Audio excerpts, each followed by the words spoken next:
Social siya dito, kaya sabi ko kayo mag-selfie. Okay, okay.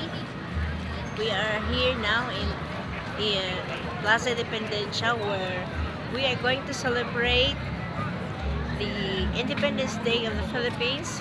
And in Cebu City, we are here conducting activities where the Cebu City government sorry, are held. The 80 barangays must participate in every barangay, whatever their local foods and local products will be displayed in their tents. We have 80 barangays in Cebu City. We are now,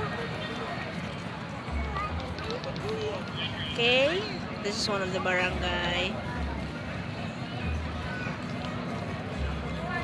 Yes. Actually tonight is the grand opening of the celebration.